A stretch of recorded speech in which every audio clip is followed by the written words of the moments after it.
Operation सिंदूर नाम सुनने में देशभक्ति का लगता है, लेकिन असल में ये सिर्फ मीडिया पर किया सरकार का एक कथा। कोई नहीं बता रहा है कि इस ऑपरेशन में हासिल क्या हुआ, कितने आतंकी पकड़े गए, हमारे कितने फाइटर जेट्स गिराए गए, कौन जिम्मेदार है, कौन किसकी गलती है। इसका हिसाब देने का दायित्व इस सरकार का है, मगर देश में सवाल पूछने पर ही पाबंदी है, क्योंकि ये सरकार सवाल सुनना ही नहीं चाहती है, बल्कि ये सरकार जवाबदेही से ही भागती है। कुछ ऐसा ही आज हमारे देश की सरकार करती प्रतीत हो रही है।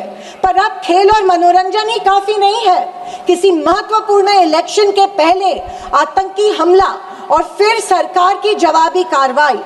आतंकी आए कहां से, कहां गए, ये सरकार को कुछ नहीं पता, पर हमें पड़ोसी देश पर आक्रमण करना है और उसके आधार पर वोट बटोरने हैं। पहलगाम के आतंकी हमले में मारे गए बेगुनाहों की अभी चिता भी ठंडी नहीं हुई थी कि देश के प्रधानमंत्री बिहार में चुनावी रैली संबोधित करने गए। कोई जिए कोई मरे, इनको कुछ फर्क नहीं पड़ता। ये 24/7 चुनावी मोड में रहते हैं। फिर साहब की मार्केटिंग की तरकस से आया नया तीर, ऑपरेशन सिंदूर।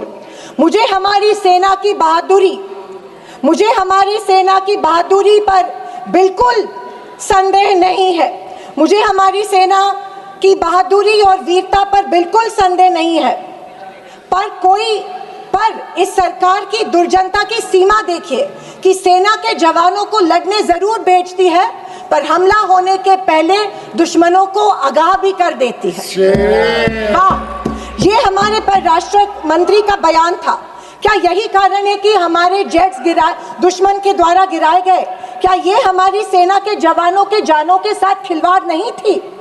खैर, जो इंसान मानता हो कि इस सेना के जवान की तुलना में एक व्यापारी ज्यादा खतरा मोल लेता है, उससे हम अपेक्षा ही और क्या करें। ये मूर्खता है या फिर देशवासियों को मूर्ख बनाया जा रहा है? ऑपरेशन सिंदूर से देश को क्या हासिल हुआ? अमेरिका के दबाव में किया गया एक शर्मनाक सीज फायर। फॉरेन पॉलिसी ऐसी कि मित्र देशों ने आतंकवाद की निंदा तो की, पर पाकिस्तान की नहीं। कि आज ये सदन क्यों बैठा है? 2 दिन से सदन में क्या चर्चा हो रही है? सदन में एक ही विषय पे चर्चा हो रही है कि ऑपरेशन सिंदूर सफल रहा या असफल रहा। सभापति महोदय, आप मुझे बताइए, ये किस देश के सदन में होता है?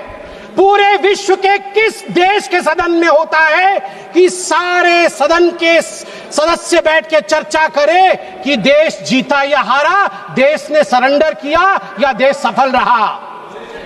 मुझे दुख के साथ कहना पड़ रहा है, 140 करोड़ लोग जब टीवी पर देख रहे होंगे, जैसे शब्दों का प्रयोग आज यहां नेता ने किया है, सरेंडर, कायर, धिक्कार है, भारत पीछे रह गया, भारत हार गया, ये कैसे शब्द है? मैं सीने को चौड़ा करते हुए, छाती पर हाथ पीटते हुए कहता हूं, भारत जीता है।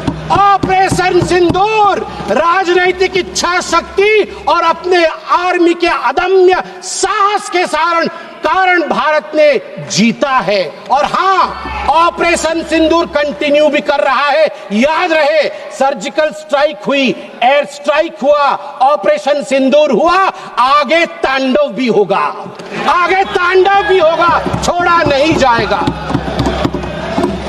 आज राहुल जी के एक प्रश्न का उत्तर दिया जाएगा, और मैं यहां भाजपा के सदस्य के नाते नहीं, एक आम हिंदुस्तानी के नाते कहना चाहता हूं।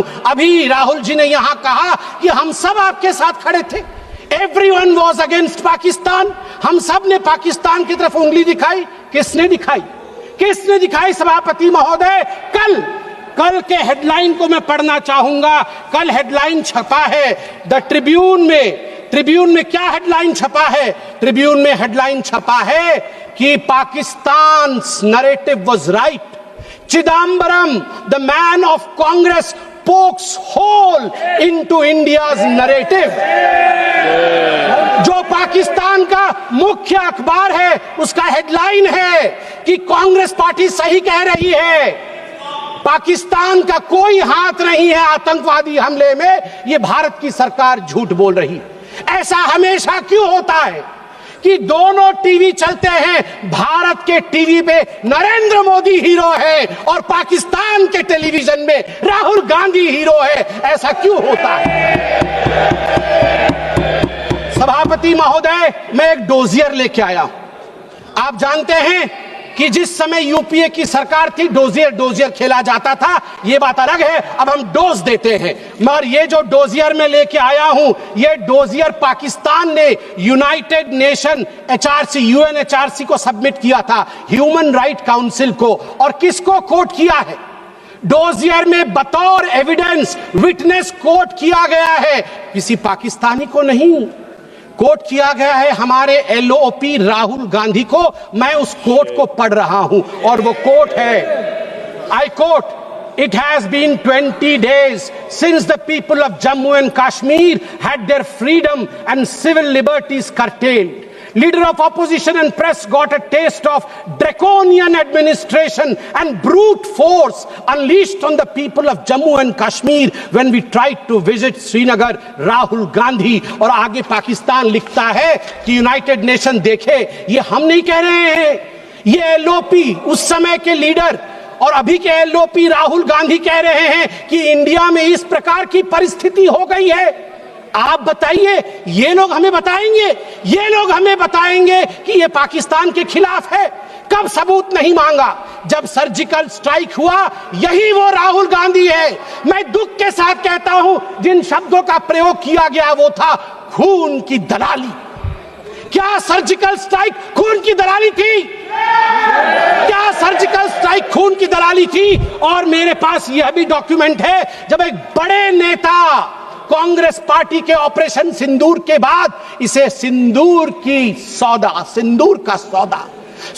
का सौदा कहा और सभापति महोदय मैं उसे अनदेखा कर देता, मगर अगले दिन डीजीएमओ पाकिस्तान ने उसे कोट किया और डीजीएमओ पाकिस्तान ने कांग्रेस के तीन वीडियो चलाए।